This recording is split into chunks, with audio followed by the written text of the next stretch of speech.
The shuttle docked with the massive Galactic Council station, and Daniel Cooper stood from his seat with practiced calm despite the butterflies dancing in his stomach, knowing this moment would define Earth's future among the stars.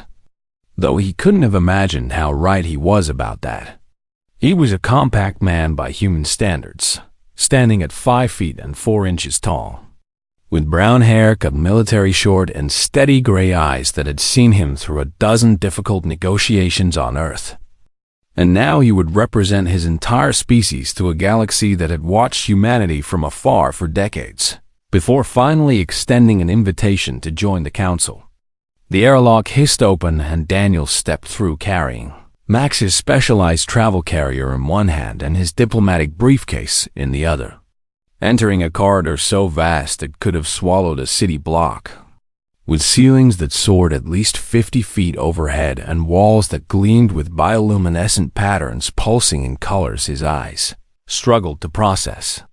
3 beings waited for him in the reception area, and Daniel's first thought was that he had somehow shrunk in the shuttle ride, because the smallest of them towered over him by at least 3 feet.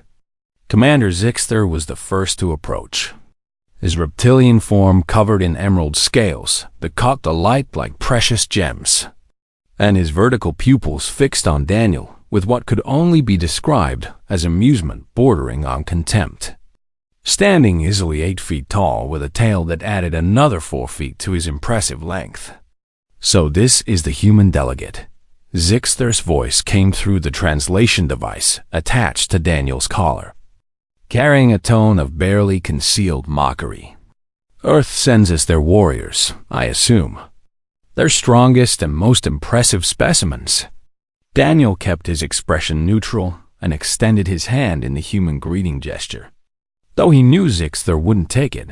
I am Daniel Cooper, representing the United Earth government, and I'm honored to address the council today. Ambassador Krulva clicked forward on 6 insectoid legs, her compound eyes reflecting Daniel's image 1,000 times over, and her mandibles chittered in what the translator converted to laughter. How delightful, they truly are a planet of miniatures. I've seen juvenile Krulva larger than this one, the third being, whose name Daniel's briefing materials identified as Counselor Vexmar, simply stared down at him with 4 eyes arranged vertically on a crystalline face, radiating silent judgment. I trust the accommodations will be suitable, Daniel said, refusing to acknowledge the insults. I'm eager to present Earth's petition for full council membership and trading rights. Petition. Zixter repeated the word as if tasting something sour. You understand that council membership is earned through demonstration of strength, capability, and contribution to galactic civilization, not simply requested like a child asking for sweets. Daniel felt his jaw tighten but maintained his diplomatic smile. Earth has much to offer. Our scientific achievements, cultural diversity, and your pet makes noise, Krulva interrupted, pointing at the carrier where Max had begun to meow loudly, apparently unhappy with being confined. This is Max, my service animal, Daniel explained, having prepared for questions about bringing an Earth creature aboard. Humans often bond with companion animals for emotional support, and council regulations allow for necessary accommodations. Zixter leaned down, bringing his massive head close to the carrier, and his forked tongue flicked out to taste the air. A predator species. How fitting that even your pets are tiny. What does it hunt? Insects? Small rodents? He's a domesticated cat, Daniel said evenly. And he's been cleared by your own medical and security teams. The commander's laugh boomed through the corridor like thunder. Domesticated. The galaxy's newest species brings tame animals to a council of conquerors and warlords. This will be quite entertaining. They led Daniel through winding corridors that seemed designed to showcase the station's impossible grandeur, passing by windows that looked out on the star fields so dense they appeared as rivers of light, and chambers where beings of hundreds of different species conducted the business of a galaxy spanning thousands of worlds. Every species he passed seemed to tower over him, from the floating gas-bag creatures that drifted near the ceiling to the massive, rock-like beings that shook the floor with each ponderous step. And Daniel felt the weight of every stare, heard the whispered comments his translator tried valiantly to convert. Look at the human. So small. How did they achieve space travel? Perhaps they're not the dominant species on their world, Max meowed again. Louder this time, and Daniel noticed something odd. Several of the older aliens, those whose species tags marked them as ancient or long established, stopped their conversations to stare at the carrier with expressions he couldn't quite read. Something between recognition and concern. The council chamber itself was a marvel of architecture and intimidation. A circular room with seating arranged in ascending tiers so that every delegate looked down upon whoever stood in the central speaking area. Like a coliseum designed for verbal combat rather than physical. Daniel was directed to the speaker's platform, a raised disc barely 3 feet across, while Zixter and the other escorts took their seats among the tiers above. And he set Max's carrier down beside him as the chamber filled with representatives from across known space. The council recognizes Earth's delegate. A deep voice resonated through the chamber, coming from all directions at once. You may present your petition. Daniel squared his shoulders and activated his presentation display, showing images of Earth, its diverse ecosystems, its billions of humans working together across a once divided world. Honored council members, I come before you to request full membership for Earth and open trading rights with galactic civilization. On what grounds? Zixter's voice cut through the chamber. What can your tiny world offer us that we cannot produce ourselves or acquire from established partners? Earth offers innovation, diversity of thought, and a unique perspective shaped by our world's particular challenges, Daniel began. But he could see the dismissive expressions forming across dozens of alien faces. Your world is small, Krelva chimed in. Your species is small, your representative is smaller still, and you bring a tiny pet to a galactic council. This suggests your understanding of strength and power is fundamentally flawed. Max chose that moment to meow loudly again, a sound that echoed strangely in the vast chamber. And Daniel noticed more of those intense stares from the older council members, particularly from a wizened being in the highest tier, whose species tag read simply, Mothrak, Ancient. Size is not the only measure of worth, Daniel said firmly. Earth may be young among galactic civilizations, but we've overcome tremendous obstacles, united a divided world, and developed technologies that your own survey teams noted as remarkably advanced for our age. Technologies you stole from observing our vessels, Zixter sneered. Come now, human, let's be honest about Earth's achievements. You are primitives who got lucky, nothing more. The chamber filled with sounds of agreement, clicking, buzzing, and rumbling approval of Zixter's assessment. And Daniel felt his presentation slipping away before it had truly begun.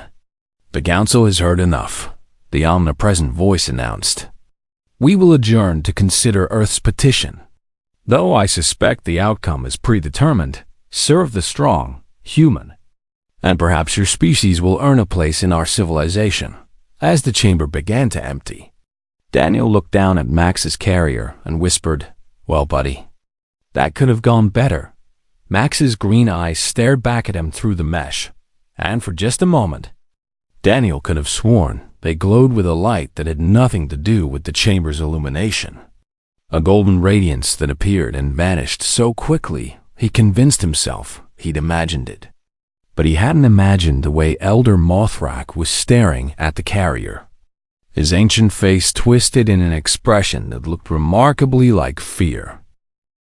Daniel had barely made it back to his assigned quarters when the door chime sounded, a musical tone that seemed to come from the walls themselves rather than any visible speaker, and he glanced at Max, who had finally been released from his carrier and was now exploring the strange room with typical feline curiosity.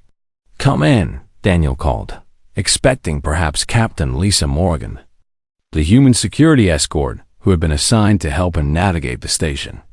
Instead, Elder Mothrak shuffled through the doorway, moving with the careful deliberation of extreme age, his species resembling something between a praying mantis and a monk, with robes that seemed to be part of his exoskeleton rather than separate clothing.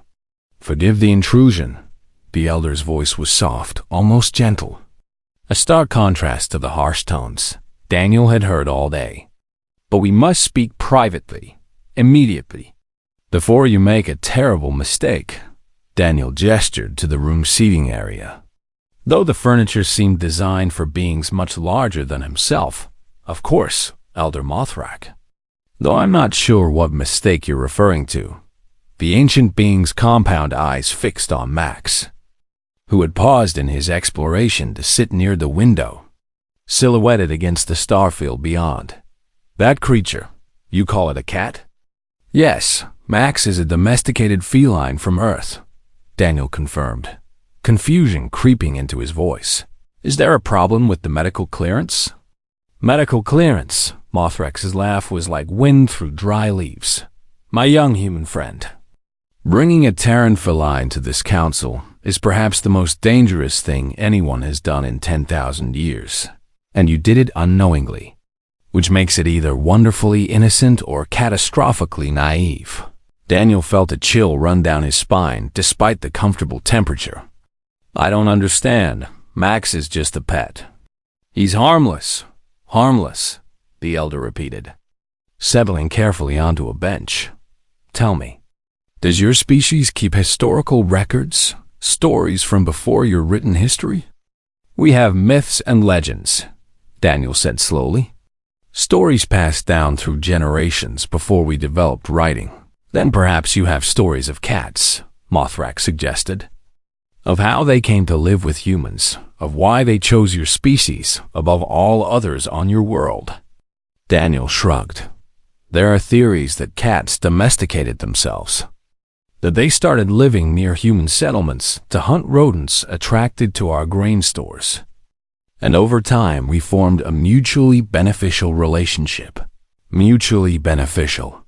The elder's tone carried a weight that made those simple words sound ominous. "My species has records that span 100,000 of your years. Human. And in those records, there are warnings, prophecies, and historical accounts that your scientists would consider impossible." Max meowed softly from his position by the window, and Mothrak visibly flinched. 10,000 years ago, this sector of the galaxy was ruled by a species we called the Sovereign Ones, the elder began, his voice taking on the cadence of a storyteller recounting ancient history. "They were feline in form, though much larger than your companion, with abilities that bordered on what primitive species might call magic, but which we understood as advanced quantum manipulation." Daniel wanted to laugh, but something in the elder's serious expression stopped him. "You're saying there was a civilization of giant cats?" "Not giant, precisely. About the size of your Earth lions from my understanding of your planet's fauna," Mothrak corrected. "But their technology was beyond anything the galaxy had seen before or since. They could manipulate reality at the quantum level, opening doorways through space, communicating across vast distances instantaneously, and they had a presence, an awareness that made even the proudest species bow in respect." "What happened to them?" Daniel asked despite his skepticism. "They left," the elder said simply. "One day, they announced they were departing to explore beyond our galaxy, beyond the reach of our telescopes and understanding, and they took their technology with them. But they left behind a warning." Mothrak leaned forward, his voice dropping to barely above a whisper. "They said they had scattered their descendants across certain worlds, placing them where they felt the species most deserved guardianship. And they warned that any who threatened these chosen species would face the awakening of the sovereign bloodline." Daniel glanced at Max, who was now grooming his paw with complete indifference to the conversation. And you think Earth cats are these descendants? I don't think human, I know. Mothrak's certainty was absolute. The moment I saw your companion, I recognized the markings described in our oldest records. The way he moves, the intelligence in his eyes. Everything matches the ancient descriptions of sovereign juveniles. Elder Mothrak. With all due respect, Max is just a cat, Daniel insisted. He sleeps 20 hours a day, chases laser pointers, and gets scared by cucumbers. He's not some dormant super weapon, does he? The elder challenged. Does he truly behave as a simple animal? Or have you simply grown so accustomed to him that you no longer notice the impossible things? Daniel opened his mouth to argue, but paused, remembering odd moments over the years he'd owned Max. Doors that opened when they shouldn't. Electronic devices that activated at Max's approach. The way the cat always seemed to know when Daniel was coming home, no matter how irregular his schedule. Even if what you're saying is true, and I'm not agreeing that it is, Daniel said carefully. Max has never shown any signs of being dangerous. He's gentle. Loving even, because you've earned that love, Mothrak said gently. The Sovereign Ones chose humanity for a reason, human. They saw something in your species worth protecting. But tomorrow when you return to that council chamber, when Zixter and the others continue their mockery and contempt, your companion may decide that his human needs protection. What would happen? Daniel asked, fear creeping into his voice now. I don't know, the elder admitted. No one alive has seen a sovereign awaken.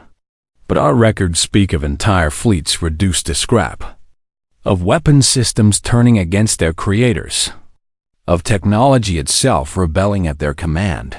They were not conquerors, human, but they were absolute in their protection of those they deemed worthy.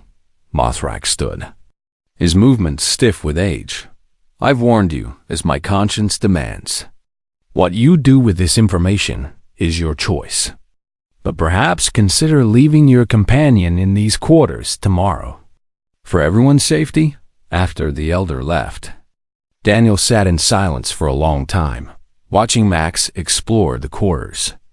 And he had nearly convinced himself. The whole conversation was the result of alien superstition and coincidence when Max did something that made his blood run cold. The cat walked up to the door controls, panels designed for beings with opposable thumbs and understanding of alien technology, and placed his paw on the access pad, and the door opened smoothly. Responding to Max's touch as if he were an authorized user, Max looked back at Daniel, meowed once, and strolled out into the corridor. Max, no. Daniel jumped up, chasing after his cat, but Max moved with surprising speed, turning corners like he knew exactly where he was going, despite never having been on the station before. Captain Lisa Morgan appeared from a side corridor, her military bearing evident, even in the casual station clothes she wore. Daniel, is everything okay? My cat escaped, Daniel panted, pointing down the corridor where Max had disappeared. He somehow opened the door. Lisa's expression shifted to concern. These doors require biorecognition or access codes. There's no way a cat could... I know, Daniel interrupted. But he did. Help me find him before he gets into trouble. They searched for over an hour, checking corridor after corridor, until Lisa received a message on her communicator. Security has spotted him on level 47, near the Ancient Vault section. Ancient Vault? Daniel questioned as they hurried to the nearest transport lift. Relics from extinct civilizations, mostly sealed off because no one knows how to access them anymore, Lisa explained. That whole section has been dormant for thousands of years. When they arrived, they found Max sitting calmly in front of a massive sealed doorway, covered in symbols that seemed to shift and change when viewed directly. And Security Chief Vorn, a hulking being with 6 arms and mineral-based skin, stood nearby looking deeply disturbed. The vault activated when the creature approached, Vorn rumbled, his translator struggling with his species' bass tones. These doors haven't responded to anything in recorded history. Daniel scooped up Max, who purred contentedly in his arms. I'm so sorry. I don't know how he got out. The question isn't how he got out, Vaughn said, staring at Max with an expression somewhere between awe and terror. The question is how he knew where to find something that every species in the galaxy has forgotten. As Daniel carried Max back to their quarters, the cat's green eyes caught the light again, glowing with that same golden radiance. And this time, Daniel couldn't pretend he'd imagined it. What are you, Max? He whispered. Max simply purred and closed his eyes, looking for all the world like nothing more than a content house cat. But Daniel knew better now, and tomorrow's council session suddenly seemed far more dangerous than he'd anticipated. Daniel barely slept that night, lying awake in the oversized bed while Max curled up on his chest, purring with mechanical regularity. And every time he started to drift off, he remembered Mothrak's warnings and the way those vault doors had responded to his seemingly ordinary cat. Morning on the station was marked by a gradual brightening of the bioluminescent walls rather than any sudden change. And Daniel fed Max his usual breakfast of processed Earth food while preparing himself for another session with the council, trying to decide whether he should leave Max in the quarters, as Mothrak had suggested. You're just a cat, right, buddy? Daniel asked, scratching behind Max's ears. Just a normal, regular Earth cat who happens to open alien security doors and activate ancient vaults? Max meowed and rubbed against Daniel's leg, performing the universal cat gesture for feed me more, and Daniel almost laughed at his own paranoia. The decision was taken from him when Captain Lisa arrived with unexpected news. Dr. Helen Price, the station's chief xenobiologist, wanted to meet with Daniel immediately. It's about Max, Lisa said, her expression carefully neutral. Last night's incident with the vault triggered some automatic alerts, and Dr. Price requested permission to run a few scans. Nothing invasive, just external readings, Daniel agreed. Mostly because he wanted answers himself, and they made their way to the medical wing where Dr. Price waited in a laboratory filled with instruments that looked more like art installations than scientific equipment. Dr. Price was a middle-aged woman from Earth, one of the few humans already working on the station as part of the cultural exchange program, and her presence was oddly comforting in the alien environment. Thank you for coming, she said, gesturing to a scanning platform. If you could just place Max here. This won't hurt him at all. Daniel set Max on the platform, and the cat immediately tried to walk off. But Dr. Price activated a harmless containment field that kept him in place while holographic displays sprang to life around them, showing data that scrolled faster than Daniel could read. Remarkable, Dr. Price breathed, her eyes fixed on the displays. Absolutely remarkable. What is it? Daniel asked, feeling his anxiety spike. His genetic structure is wrong, she said bluntly. I mean, it's clearly feline, clearly related to Earth's Felidae family. But there are sequences in his DNA that don't match anything in our databases. And I'm talking about the entire galactic genetic library. Billions of species cataloged over millions of years. She zoomed in on a particular strand of data. Look at this. These markers here suggest genetic manipulation at a level of sophistication that surpasses anything currently available. And the strange part is that these sequences appear to be dormant. Like they're waiting for something to activate them. Activate them how? Daniel's mouth felt dry. I have no idea, Dr. Price admitted. But there's more. Watch what happens when I introduce a standard neural interface signal. She adjusted a control, and suddenly the entire laboratory's lights flickered. Not in the stuttering way of a power failure, but in a wave that pulsed outward from Max in perfect synchronization with his breathing. Every time I try to scan his neural patterns, the station's systems react, Dr. Price explained. her voice filled with scientific excitement and growing concern. It's like he's broadcasting on frequencies that our technology recognizes and responds to. But these frequencies shouldn't even be possible for an organic brain to produce. Max yawned, showing his small fangs, completely unbothered by the lights dancing around him. There's something else. Dr. Price pulled up another display. I did some research last night after hearing about the vault incident. Dug into some really old xenobiological records, and I found references to a species called the Sovereign Ones. Daniel's heart sank. Elder Mothrak told me about them. Ben, you know what they were, Dr. Price said, meeting his eyes, and you can see why I'm concerned. Because if Max is somehow related to that species, even as a distant descendant, bringing him to a political gathering might be extremely dangerous. He's harmless, Daniel protested. But the words sounded weak even to his own ears. Is he? Dr. Price gestured to the still flickering lights. Or is he choosing to be harmless? There's a significant difference. Before Daniel could respond, Security Chief Warren's voice boomed through the laboratory's communication system. Dr. Price, we're experiencing power fluctuations throughout the station. Can you confirm if your experiments are causing this? Dr. Price checked her instruments, and her face went pale. The fluctuations are centered on your quarters, Daniel. Not the lab. They rushed back through the corridors, following the trail of flickering lights and malfunctioning equipment, and found a crowd gathered outside Daniel's door, where every single electronic system was pulsing in perfect rhythm. I sealed the door when the fluctuation started, Vorn explained. His 6 arms crossed in a gesture of authority. But I cannot explain what is happening inside. Daniel pushed through the crowd and placed his hand on the access panel. It's my quarters. I'm going in. The door slid open, and Daniel stepped inside to find his diplomatic briefcase open on the table. Its contents scattered, as if someone had been searching through them.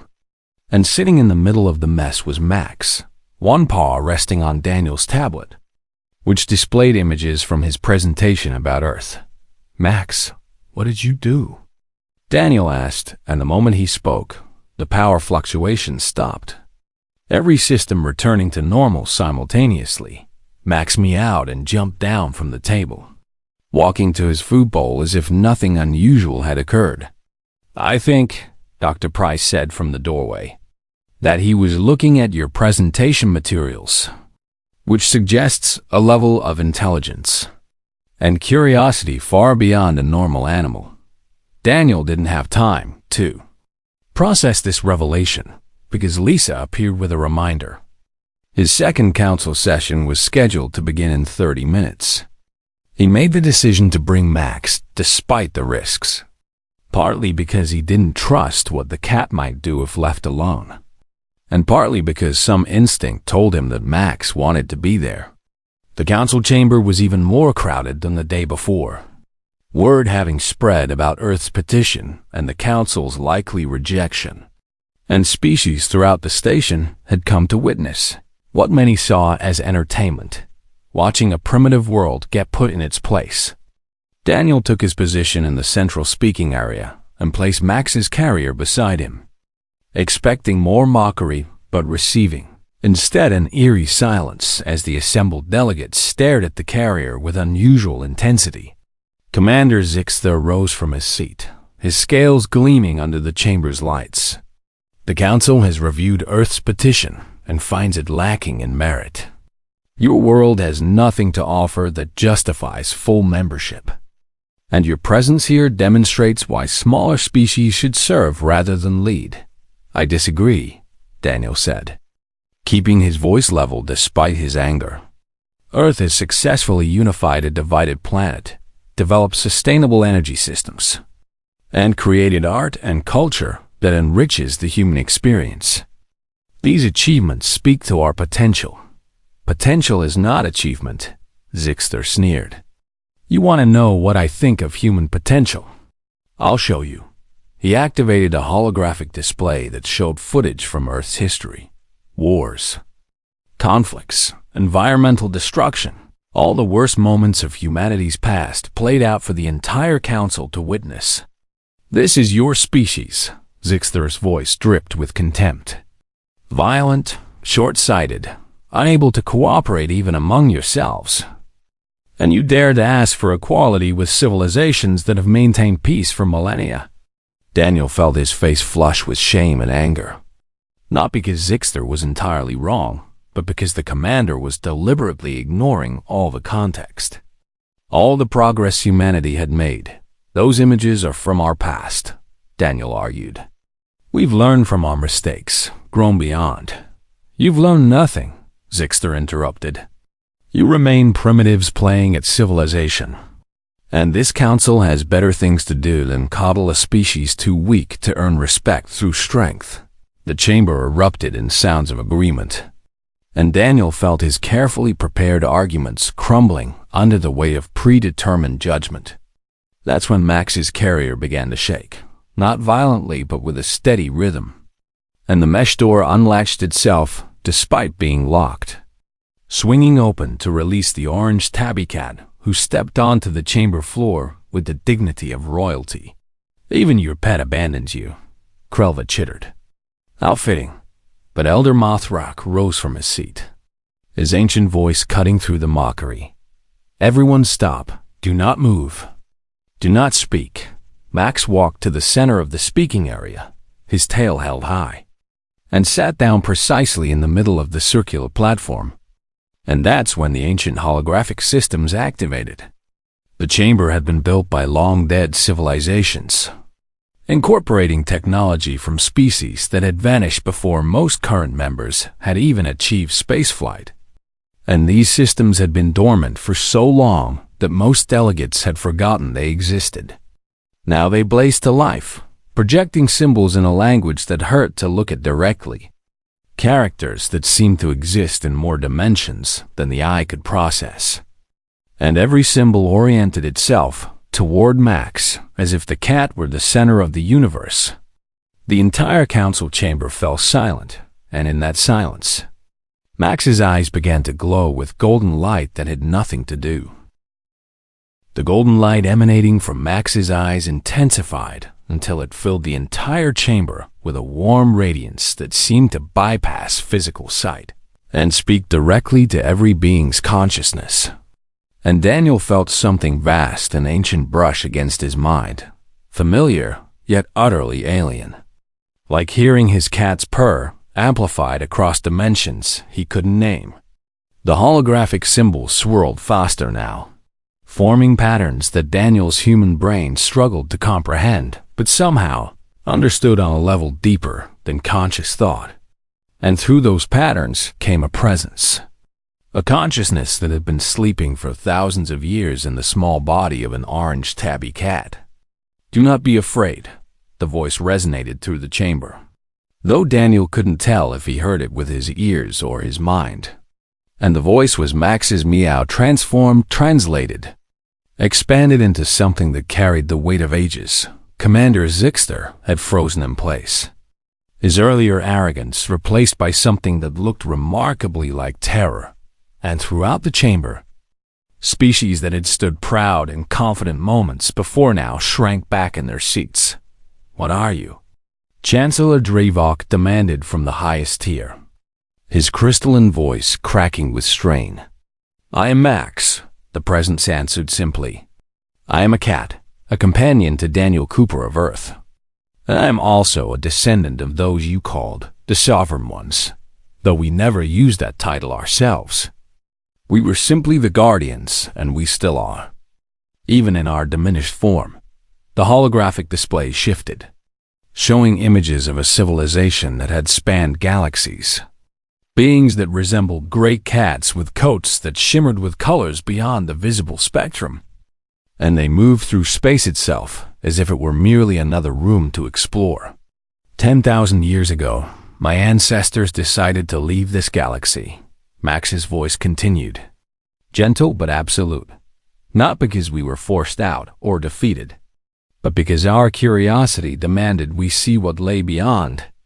to explore the infinite universe and discover what wonders waited in the vast darkness between galaxies.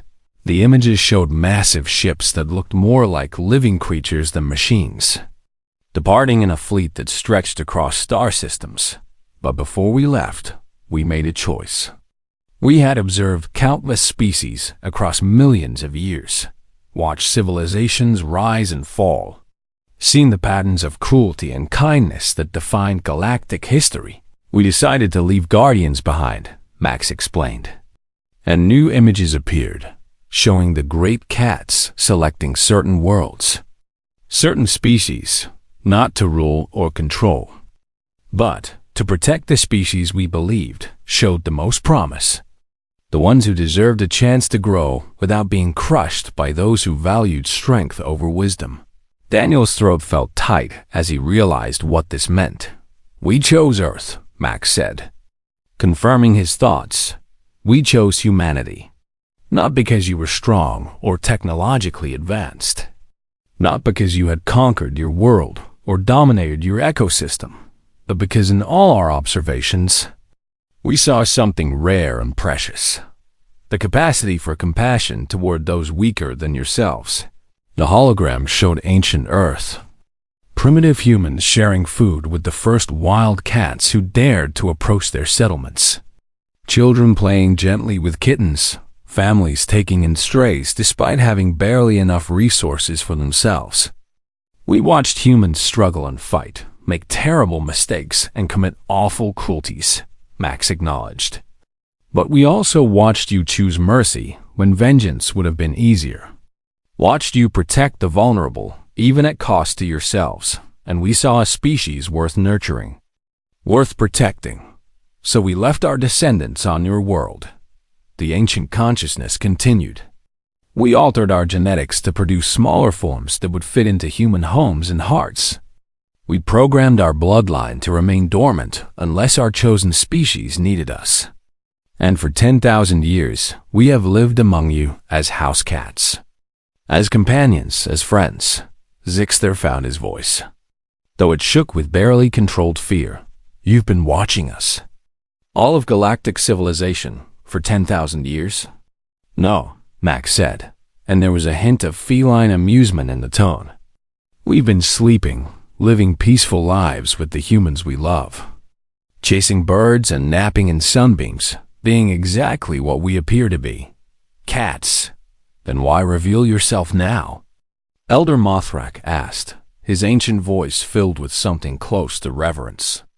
Because my human was threatened, Max said simply. And the golden light pulsed brighter. Because I listened to the mockery and contempt directed at Daniel. Herd species that should know better judge an entire world based on physical size. And felt my protective instincts activate for the first time in my peaceful life. Daniel realized he was crying. Tears streaming down his face as he understood the depth of what Max was revealing. I am not a weapon, Max continued. I am a guardian. And the difference matters. I don't seek to conquer or control. I simply refuse to allow harm to come to those I protect. And every cat on Earth carries this same dormant programming. Billions of potential guardians living in homes across your planet. The implications hit the Council like a physical force. You're saying, Ambassador Krulva's mandibles trembled, that Earth has billions of descendants of the Sovereign Ones living among them? Living with them, Max corrected. As family, as companions. Bonded through 10,000 years of mutual love and care. And yes, if Earth were threatened, if humanity faced extinction or enslavement, every single one of my kind would awaken to defend them. The station systems began responding to Max's presence now. Not in the chaotic fluctuations of before, but in organized patterns. And Daniel realized with growing awe that Max was demonstrating control over every electronic system within range. Security feeds displayed across the holographic array, showing every corridor, every ship docked at the station, every weapon system and defense platform, all responding to commands from a small orange cat. The ancient vaults contained technology my ancestors left behind, Max explained. emergency systems in case our chosen species ever faced annihilation. And these systems recognize my bloodline. They respond to my commands because I carry the genetic keys to activate them. Throughout the station, dormant defense platforms that hadn't moved in millennia began to hum with power. Not threatening, but clearly capable. I want to be absolutely clear. Max's voice took on a firmer tone. I activated these systems not to threaten you, but to demonstrate a truth you seem to have forgotten. Power is not about size. Strength is not measured in physical dominance. And the most dangerous guardians are those who fight not for conquest, but for love. The golden light began to fade. But Max's eyes still glowed as he looked up at Zixter. You mocked Daniel for his size, insulted humanity for its youth, and judged an entire species based on your own limited understanding of worth. But you never asked the question that matters. What has Earth done to earn such powerful guardians? Zixter said nothing, his earlier arrogance completely shattered. The answer, Max said gently, is that humanity earned our protection through 10,000 years of kindness. They didn't know we were descendants of an ancient civilization. They didn't choose to befriend us for strategic advantage. They simply loved us because they have the capacity to love creatures weaker than themselves. To nurture and protect without demanding servitude in return. The holographic displays showed scenes from Earth. Children cuddling with cats. Elderly humans finding comfort in feline companionship. Families rescuing strays from danger, and throughout it all, cats choosing to stay, choosing to bond, choosing humanity again and again across millennia. This is the strength you failed to see, Max concluded. Not military might or technological superiority, but the strength to be gentle, the power to choose compassion, the courage to protect the vulnerable, even when it offers no strategic advantage. The council chamber remained absolutely silent as Max's presence began to withdraw, the ancient consciousness retreating back into the small form of a house cat. I'm going back to sleep now, Max said, his voice already sounding less vast. More like the simple meow Daniel knew, because my human is safe. And the council understands that threatening Earth means awakening billions of guardians, who will not hesitate to protect the species they love, not because we seek war, but because we choose to defend those worth defending. The golden light faded completely, and Max sat there looking like nothing more than a slightly confused orange tabby, blinking at the assembled delegates with typical feline indifference. Then he walked over to Daniel, rubbed against his legs, and meowed plaintively, the universal cat sound for I'm hungry. And despite everything, despite the revelation and the power and the ancient consciousness, Daniel found himself laughing through his tears as he picked up his cat. His guardian, his friend. Let's get you some food. Buddy, he whispered, but first. He turned to face the council, still holding Max in his arms. And his voice was steady when he spoke. So, about Earth's petition for full membership. No one in the chamber dared to object. The council chamber remained frozen in stunned silence for what felt like hours, but was probably only minutes. And Daniel stood there holding Max, feeling the cat's familiar weight in his arms, while trying to process the fact that his ordinary pet had just revealed himself as a descendant of the galaxy's most powerful ancient civilization. Chancellor Dreyvolk was the first to move, rising from his seat in the highest tier with a slow deliberateness that suggested careful thought rather than hasty reaction. And his crystalline form seemed to shimmer with an emotion Daniel's limited experience with his species couldn't quite identify.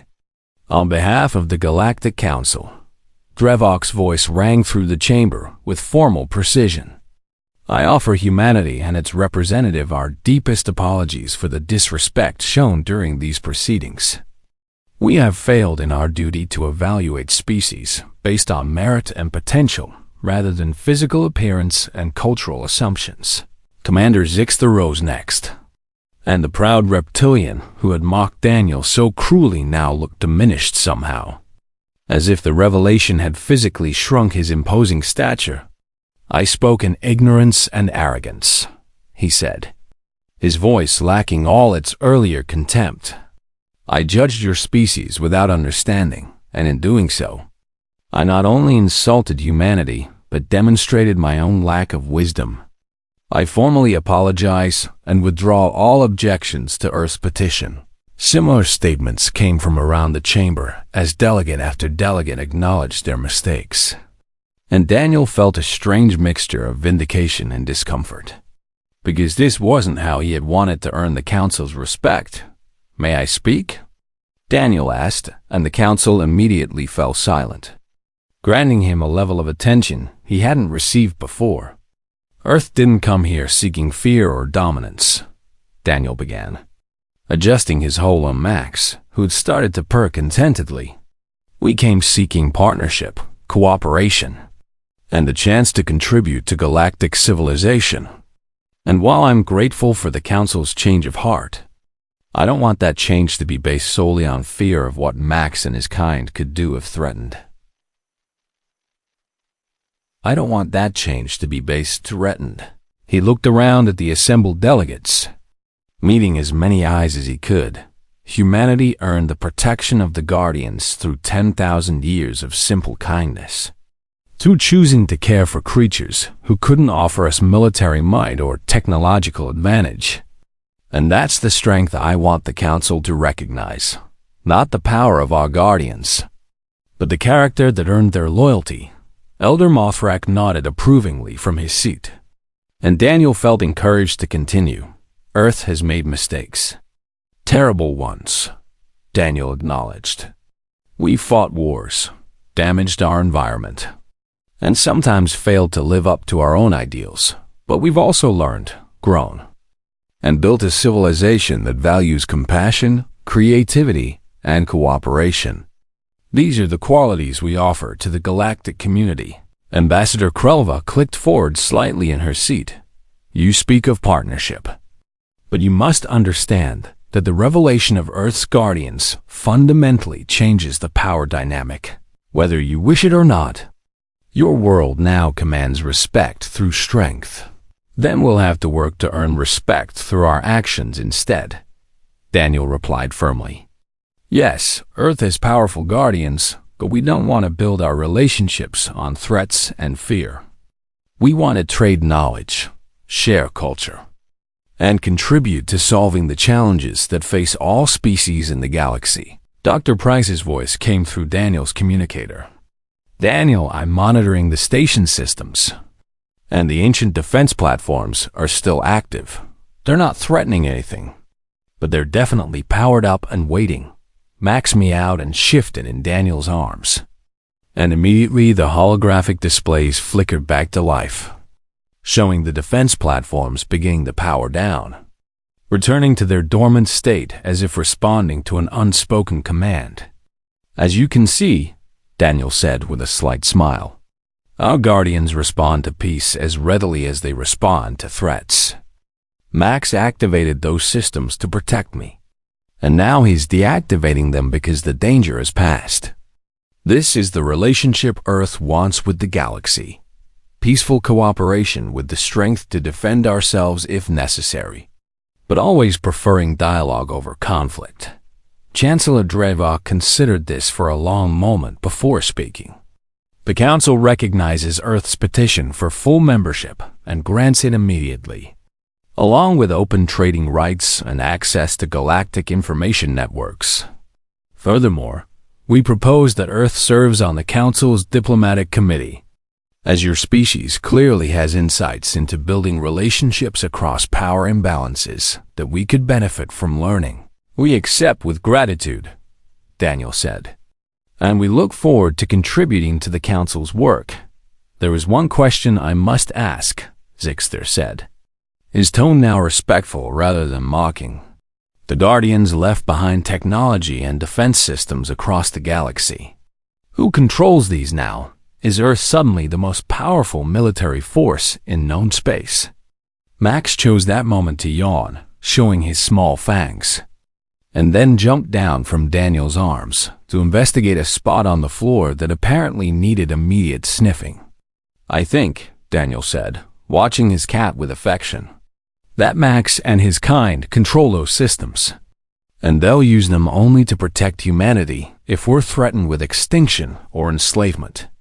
Otherwise, they're content to be house cats, napping in sunbeams and demanding treats at inconvenient times." "Remarkable," Elder Mothrak said softly.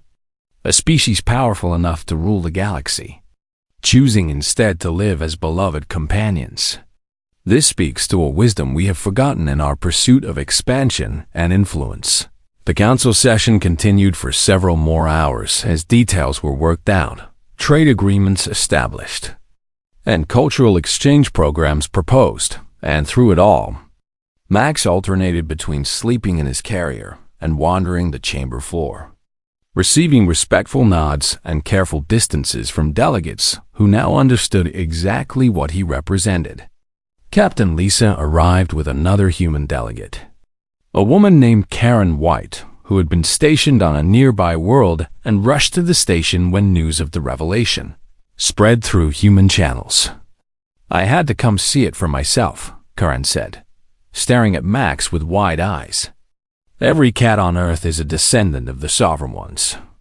My cat Whiskers, my sister's cat Mittens, all of them?" "All of them," Daniel confirmed. "Though most will probably never awaken like Max did. They'll just continue being cats." Which honestly seems to be what they prefer. As the session finally concluded and delegates began filing out, many stopped to speak with Daniel, offering genuine welcomes to Earth and expressing interest in learning more about humanity. And the tone was completely different from the mockery and dismissal of the previous days. Zixter approached last, his massive form somehow seeming less intimidating now. "I learned an important lesson today," he said quietly. "That judging others based on appearance or size reveals only one's own ignorance. Earth is fortunate to have you as its representative, and I hope we can build a better relationship moving forward." "I'd like that," Daniel said sincerely. "We all make mistakes. What matters is whether we learn from them." As Daniel prepared to return to his quarters, Dr. Price caught up with him, her scientific excitement barely contained. "The Council has asked if I can study the Guardian technology with your permission, purely for academic purposes. Understanding their quantum manipulation techniques could advance our physics by centuries. You'll have to ask Max," Daniel said with a smile. "He's the one who controls access to it." That evening, back in his quarters, Daniel sat by the window, looking out at the stars, while Max curled up in his lap, purring with the steady rhythm that had comforted him for years. "You know," Daniel said quietly, "you could have told me you were a descendant of an ancient civilization." Max looked up at him with those green eyes, now returned to their normal appearance, and meowed once, which Daniel chose to interpret as "you never asked." "Fair point," Daniel laughed, scratching behind Max's ears. "I just want you to know that it doesn't change anything between us. You're still my cat, my friend, my family, whether you're a regular house cat or a dormant guardian of the galaxy." Max's purr intensified, and Daniel could feel the vibration through his chest, a small reminder of the vast power that lay sleeping in this compact form. "We're going to do good work here," Daniel said, looking back out at the stars. "Earth and the galaxy, humans and aliens, building something better together, and maybe along the way, we'll remind them that the most important strength isn't the power to destroy, but the courage to protect, the wisdom to choose peace, and the compassion to care for those who need us." Max meowed in agreement, then yawned and settled back into sleep, because ultimately, despite being a descendant of the Sovereign Ones, despite controlling ancient technology and commanding galaxy-spanning defense systems, he was still a cat, and cats, as any human knows, have their priorities clearly established: food, naps, and the occasional world-saving revelation. But mostly naps. Daniel smiled and closed his eyes, feeling more at peace than he had since arriving at the station. because he finally understood what Earth truly offered the galaxy. Not military might or technological superiority, but the simple, powerful lesson that kindness matters. That protecting the